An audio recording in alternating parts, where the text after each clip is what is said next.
Assalamualaikum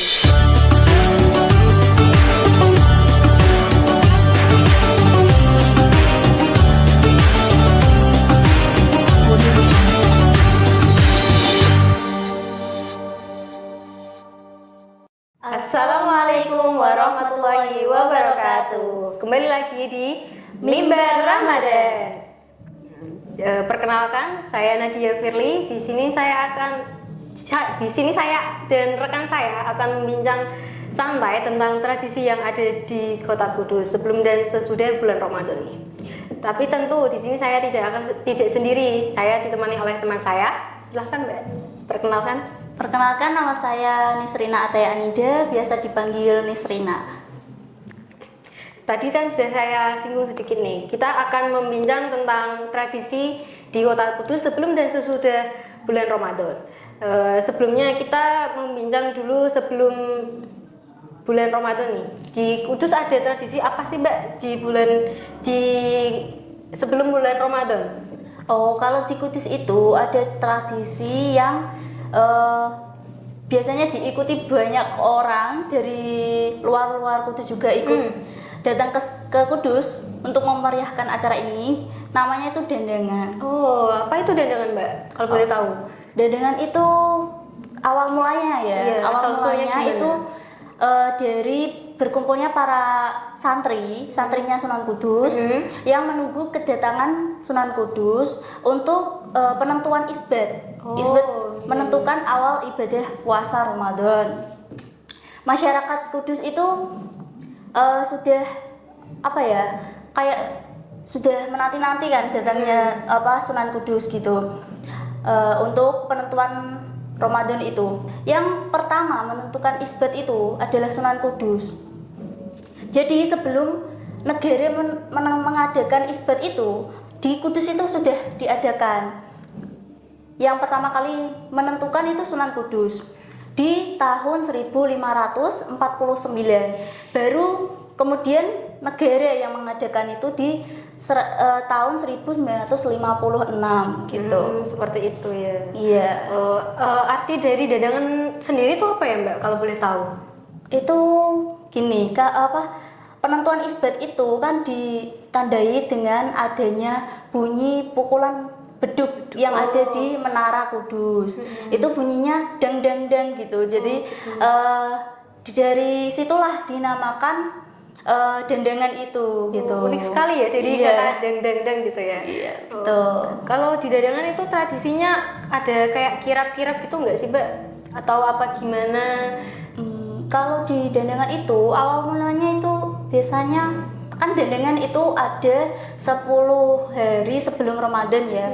Itu biasanya diawali dari kayak sepengetahuan saya itu diawali dari takziah dari ziarah dulu di makam Sunan Kudus. Kemudian diadakan kirap dandangan itu. Baru adanya pasar malam dandangan yang ramai banget itu. Gitu. Itu lokasinya di mana Mbak kalau dandangan itu? Kalau dandangan itu di sepanjang jalan dari jalan menara itu sampai ke alun-alun. Sepanjang jalan itu. Tahu kan ya? Panjang sekali ya berarti ya? Iya. Jadi ya akses jalannya tertutup buat itu. Lumayan macet ya kalau itu, tapi ya namanya tradisi kan. Iya, apapun yang terjadi ya pasti dilakukan. Iya, betul. Dandangan juga udah ditetapkan jadi warisan budaya tak benda pada tahun 2016 itu di tingkat nasional gitu. Jadi perlu diingat ya, tradisi dandangan di Kudus ini sudah dapat ditetapkan jadi warisan budaya Indonesia begitu. Tapi di dandangan sendiri tuh tradisinya tuh cuma kayak kirap gitu aja, atau ada biasanya kalau tradisi-tradisi seperti itu kan ada wisata kuliner nih Mbak? Iya, kalau di dandangan itu emang pasar malam itu kan sepanjang jalan itu ya, dari ujung sampai ujung makanan, semua banyaknya itu makanan. Pokoknya Tapi makanan nggak hanya makanan doang, cuma ada pakaian, pernak-pernik. Makanya semua orang itu berbondong-bondong ke Dandengan itu karena mau lihat-lihat kan pasar malam gitu. Dari luar-luar juga banyak yang ke. Terus yang jualan juga dari luar kok. Oh malah. gitu. Kalau yang dari masyarakat itu ada yang boleh jualan di situ nggak sih Mbak? Boleh banget. Itu biasanya malah ya banyaknya dari Kudus, tapi ada juga yang dari luar itu. Saya juga pernah nemuin pedagang dari Jawa Timur, Tegal atau Jauh banget ya. jauh. Berarti bisa kalau ada tradisi ini bisa menaikkan UMKM ya. Iya, betul. Bisa membantu masyarakat sekitar situ juga ya. Iya. Gitu. Gitu. Tadi kan sudah membincang sebelum bulan Ramadan, tradisi Iya. sebelum Ramadan nih. Terus ada tradisi juga setelah bulan Ramadan, yaitu tradisi bulusan. Tradisi bulusan itu apa sih Mbak? Kalau boleh tahu? Oh, tradisi bulusan itu ini berada di Desa Hadipolo, Kecamatan Jekulo, Kabupaten Kudus. Jadi beda lokasi dengan tradisi Dandengan tadi. Kalau Dandengan kan ada di kotanya ya. Iya, di Kalau kota, ini pusat agak kota. ke pinggiran ya, agak di desa ke- gitu. Di desa, betul. Ini bermulanya dari kisah Sunan Muria yang mengingatkan dua orang santri dari Ki Joko Ki Dudo, mengingatkan santri dari Ki Dudo itu untuk tidak melakukan kegiatan di malam hari, tapi peringatan itu dilanggar. Oh gitu. Gitu. Jadi katanya Sunan Muria itu kalau melakukan kegiatan di malam hari itu layaknya bulus gitu. Oh, gitu. Jadi terus waktu dilanggar itu, kemudian dua orang yang melanggar itu malah jadi bulus. menjelma jadi Kenyataan, bulus gitu. Gitu. Nama dua orang yang Jadi bulus jadi itu bulus itu yaitu Kumoro dan Kumari. kembar itu Mbak? Apa gimana kok? Nggak tahu ya. Dapatnya saya dapat ceritanya kayak gitu. Kumoro dan Kumari, nggak tahu kembar atau enggak ya. Iya, soalnya kan namanya mirip-mirip ya. Iya. Terus Keyakinan masyarakat sih itu ada di peristiwa itu terjadi di malam 17 Ramadan bertepatan dengan nuzulul Quran gitu di Desa Hadipolo. Katanya sih itu kejadiannya tuh setelah tarawih. oh setelah tarawih. Iya, katanya loh, tapi nggak tahu ya. Itu kayak cerita nenek moyang zaman dahulu gitu. Kita kan Nggak tahu. Iya. Apa ya? Nggak tahu kenyataannya ya. Kita nggak lihat gitu. kenyataan Cuma apa. dapat cerita dari mulut ke mulut gitu. Gitu ya. Ini juga peristiwa turun menurun. Jadi diperingati setiap tanggal 8 Syawal diadakan tradisi yang namanya bulusan tadi. Itu adalah tradisi kayak apa ya? Dianggapnya masyarakat setempat itu untuk memperingati haul dari dua jelmaan bulus tadi. yang namanya Kumoro dan Kumari, itu memperingati haulnya gitu. Kalau di tradisi bulusan itu seperti tradisi di Dandengan nggak sih Mbak, ada pasar malam gitu atau apa, ada cuma kirapnya atau gimana?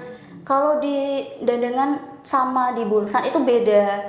Kalau di Dandengan kan ada kirap, terus pasar malam, ya kurang lebihnya sama, tapi beda ya. Karena kalau di tradisi Bulusan dulunya itu cuma dilakukan kegiatannya tuh sederhana aja, kayak doa bersama gitu kan, terus memberi makan bulus yang tadi ya, dua bulus itu memberi makan itu, karena dulu tuh masih di sungai. Katanya ya masih di sungai itu dikasih makan berupa ketupat dan lepet, karena kan itu bebarengan sama itu ya Lebaran ke Iya, tempat-tempat ya betul, kalau betul di Kudus sekali. ya. Ha-ha. Iya iya.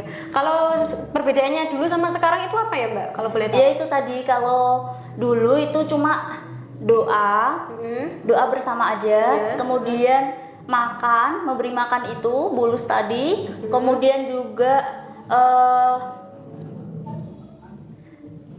apa? Memberi makan dengan ketupat dan lepet gitu ya. Sekarang kabarnya itu sekarang bulus itu udah berkembang biak banyak. Oh, jadi ditaruh di tempat khusus, di kolam khusus Berarti gitu udah ya. punya anak-anak banyak gitu ya. Kalau zaman sekarang itu perbedaannya, sekarang itu udah ada kirap gunungannya. Wih, seru nih. Gitu. Jadi masyarakat berbondong-bondong untuk memeriahkan datang itu kirapnya. enggak hanya cuma nonton aja, tapi berebut gunungan itu tadi untuk bawa pulang sayur-sayuran, buah-buahan gitu. Berarti seru. gunungannya itu isinya hasil bumi semua ya, Mbak? Betul. Oh, Terus iya, iya. enggak itu doang. Terus juga ada masih sama penyerahan ketupat dan lepet untuk makan bulus tadi, tapi nggak langsung dibuat makan ya, tapi diberikan ke juru kuncinya gitu. Ada juru kuncinya berarti ya. Kan soalnya udah ditempatkan di kolam khusus ya, itu bulus tadi. Kemudian kalau malamnya itu masih ada runtutan acara juga. Apa itu Mbak kalau boleh tahu? Malamnya itu ada apa kayak pentas wayang gitu ya. Wayang orang apa wayang kulit Mbak? Wayang kulit sih. Wayang kulit. Untuk Iya. kan tujuannya melestarikan Budaya lokal. Gitu. Iya, iya. Kalau boleh tahu. Terus inti dari perbincangan sore hari ini tuh ada dua tradisi yang ada di Kota Kudus, yaitu sebelum dan sesudah. Kalau sebelum yaitu ada tradisi dandangan yang ada di Kota Kudus sendiri, di pusat kota, dan yang kedua yaitu tradisi bulusan yang ada di Desa Hadipolo, tepatnya di Kecamatan Jekulo ya. Jekulo, ya. Nah, seperti itu teman-teman. Terus sekian perbincangan sore pada hari ini. Kurang lebihnya kita mohon maaf ya. Wassalamualaikum warahmatullahi wabarakatuh.